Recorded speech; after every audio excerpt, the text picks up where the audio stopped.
नमस्ते दोस्तों, आपका हमारे यूट्यूब चैनल में स्वागत है। दोस्तों आइए देखते हैं विद्यार्थी के जीवन से संबंधित समाचार। तो आप विद्यार्थी के जीवन से संबंधित समाचार को देखना चाहते हैं तो प्लीज़ वीडियो को लास्ट तक ज़रूर देखिए, क्योंकि सारे जानकारियाँ इम्पोर्टेंट हैं। तो आइए शुरुआत करते हैं।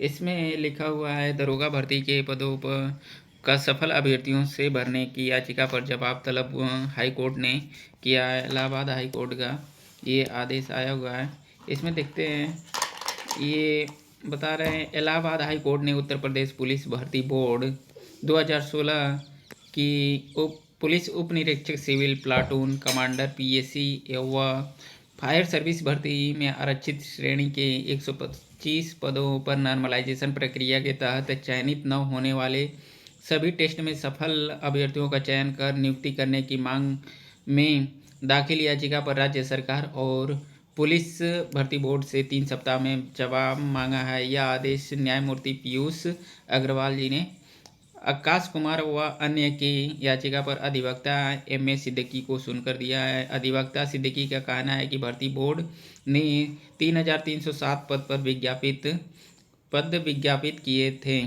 तो ये 2016 का मामला है। इसमें 2016 में उप निरीक्षक एसआई की भर्ती आई हुई थी, जिसमें 3,307 पद थे। इसमें से 125 पद रिक्त रह गए थे। उसी रिक्त पदों को भरने के लिए जो कट ऑफ के जस्ट नीचे वाले लड़के थे, उन्होंने याचिका लगाया हुआ है। तो याचिका को सुनवाई कर माननीय हाई कोर्ट ने आदेश दिया है और जवाब तलब भर्ती बोर्ड से और राज्य सरकार से किया है। जैसा भी कुछ भी इस पे अपडेट आता है तो मैं आपको इस न्यूज़ चैनल के माध्यम से अवगत कराऊंगा। तो चलिए बढ़ते हैं अगला खबर की ओर। ये दरोगा भर्ती का मामला था। इसमें माननीय हाई कोर्ट ने जवाब तलब राज्य सरकार और पुलिस भर्ती बोर्ड से किया है। और भी सारे हाई कोर्ट में सुनवाई किया गया है। इसके बारे में विभिन्न जानकारियाँ दिया गया है जो छात्रों के जीवन से संबंधित नहीं है, इसको मैं कवर नहीं कर रहा हूँ। तो चलिए बढ़ते हैं। जो छात्रों के जीवन से संबंधित खबर था उसको सिर्फ मैंने कवर किया है। तो चलिए बढ़ते हैं अगला खबर की ओर। अगला खबर है, बिहार न्यायिक सेवा में बढ़ रहे हैं बेटियों का दबदबा। बिहार न्यायिक सेवा में बेटियों की दबदबा बढ़ रहा है। बेटियों का रिजल्ट बहुत अच्छा खासा बनता जा रहा है। इसके बारे में यहाँ पे जानकारी निकल के आ रही है। लगातार तीसरे साल न्यायिक सेवा के टॉपर बनी बेटियाँ। इसमें बता रहे हैं कि बिहार की न्यायिक सेवा में बेटियों का दबदबा लगातार बढ़ रहा है। इसका अंदाज़ा इसी से लगाया जा सकता है कि 2024 में लगातार तीसरे साल बिहार की न्यायिक सेवा की परीक्षा में बेटियों ने पहला स्थान प्राप्त किया है। इस बार 32वीं न्यायिक सेवा के टॉपर हर्षिता सिंह बनी है। इसके बारे में यहाँ पे जानकारी दिया हुआ है कि बेटियों का लगातार दबदबा बन रहा है और अच्छा खासा रिजल्ट बिहार न्यायिक सेवा में बेटियां ले आ रही हैं। तो ये बिहार न्यायिक सेवा रिजल्ट के बारे में यहाँ पे जानकारी थी। चलिए बढ़ते हैं अगला खबर की ओर। अगला खबर है, शिक्षकों की पदोन्नति के लिए हर 2 महीने पर बैठक होगी। इसके बारे में जानकारी निकल के आ रही है। राज्य के शिक्षकों की पदोन्नति पर हर एक दो माह पर बैठक होगी। बागपा एमएलसी प्रोफेसर संजय कुमार सिंह के अल्पसूचित प्रश्न का जवाब देते हुए शिक्षा मंत्री ने यह जानकारी दी। संजय कुमार सिंह ने शिक्षकों का वेतन लंबित रहने और पदोन्नति में देरी का मामला उठाया था। मंत्री ने कहा कि बकाया वेतन का भुगतान दिसंबर में कर दिया जाएगा और हर एक 2 माह पर इसकी समीक्षा बैठक होगी। उन्होंने कहा वेतन की विसंगतियां दूर करेंगे। तो अब शिक्षकों की पदोन्नति से अच्छा खबर निकल के आ रहा है कि हर 2 महीने पर पदोन्नति के लिए बैठक किया जाएगा। कुछ न कुछ डिसीजन लिया जाएगा जो शिक्षकों के लिए हित में रहेगा। तो ये शिक्षकों के लिए बहुत बड़ी खबर है। चलिए बढ़ते हैं अगला खबर की ओर। अगला खबर देखते हैं। अगला खबर है, प्रधानाध्यापक और शिक्षकों की काउंसलिंग 9 से होगी। ये शेड्यूल जारी कर दिया गया है।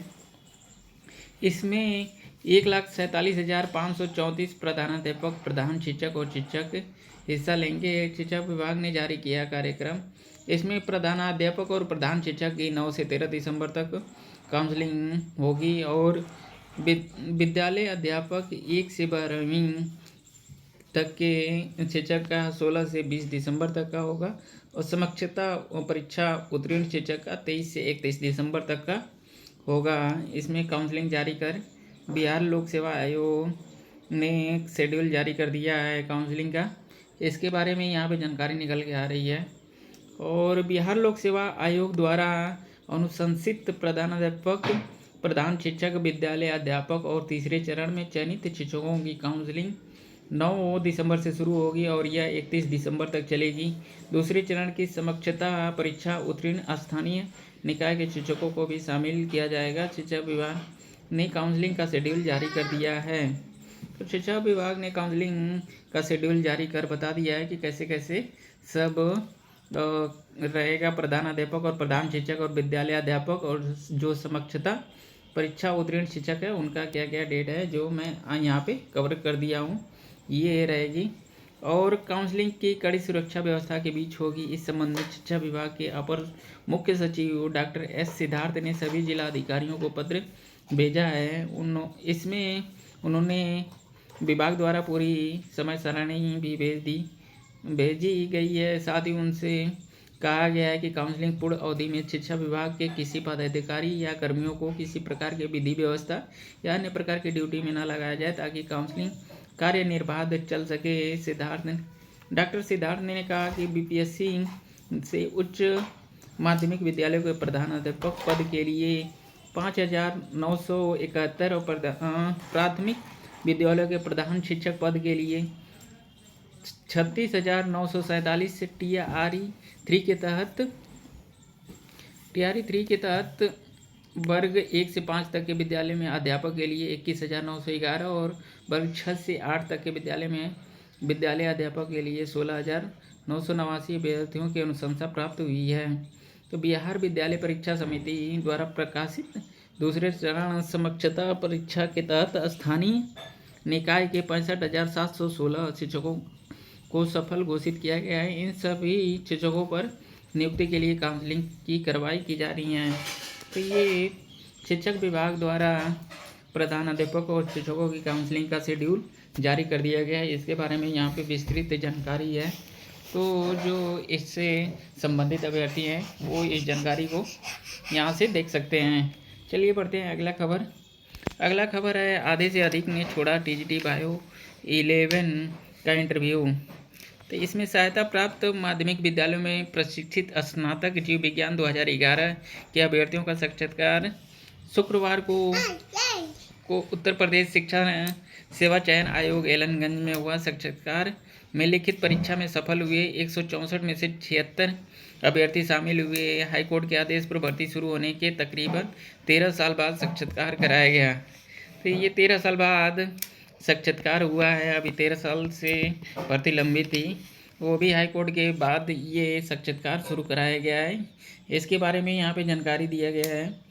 और माध्यमिक शिक्षा सेवा चयन बोर्ड ने 83 पदों के लिए 18 नवंबर 2011 को विज्ञापन जारी किया था। 5 साल बाद 17 जुलाई 2016 को लिखित परीक्षा कराई गई और हाई कोर्ट की सख्ती पर चयन बोर्ड ने 8 जनवरी 2023 को टीजीटी बायो 2011 की लिखित परीक्षा का परिणाम तो घोषित कर दिया, लेकिन साक्षात्कार नहीं हो सका क्योंकि तब तक चयन बोर्ड के सदस्यों का कार्यकाल पूरा हो गया था। इसके बारे में जानकारी निकल के आ रही है। टीजीटी बायो 2011 का इंटरव्यू हुआ है, बट इसमें से आधे से अधिक अभ्यर्थियों ने परीक्षा छोड़ दिया है। इसके बारे में जानकारी निकल के आ रही है। सिर्फ 46.34% अभ्यर्थी यहाँ पे परीक्षा में जो साक्षात्कार हुआ है उसमें शामिल हो सकें। और इसमें और भी जानकारी है। सहायक नगर नियोजक के 24 पदों पर 24 पदों पर 16 ही सफल हो पाए हैं। इसमें उत्तर प्रदेश लोक सेवा आयोग ने शुक्रवार को सहायक नगर नियोजक परीक्षा 2023 का अंतिम परिणाम जारी कर दिया। 24 रिक्तियों के सापेक्ष 16 अभ्यर्थियों को औपबंधिक रूप से सफल घोषित किया गया है। परीक्षा नियंत्रक हर्षदेव पांडे के अनुसार अभ्यर्थियों के मूल प्रमाण पत्रों के सत्यापन के बाद चयन की संस्तुति भेजी जाएगी। अंशिका अग्रवाल ने टॉप किया है, जबकि मोहम्मद फरहान दूसरे और मिनहाज कुरैशी तीसरे स्थान पर है। इसकी मुख्य परीक्षा 2 पालियों में सुबह 9:30 से 11:30 बजे तक और 2 से 5 बजे तक 25 सितंबर को कराई गई थी। मुख्य परीक्षा के लिए सफल 30 अभ्यर्थियों में से 29 ने आवेदन किया था। सभी उपस्थित रहे। प्रारंभिक परीक्षा में 2374 अभ्यर्थियों में से 754 शामिल हुए थे। तो ये यूपीपीएससी के सहायक नगर नियोजक का रिजल्ट जारी कर दिया गया। उसमें से 24 पद रिक्त थे, जिसके सापेक्ष 16 अभ्यर्थी इसमें सफल घोषित किए गए हैं। इसके बारे में जानकारी निकल के आ रही है।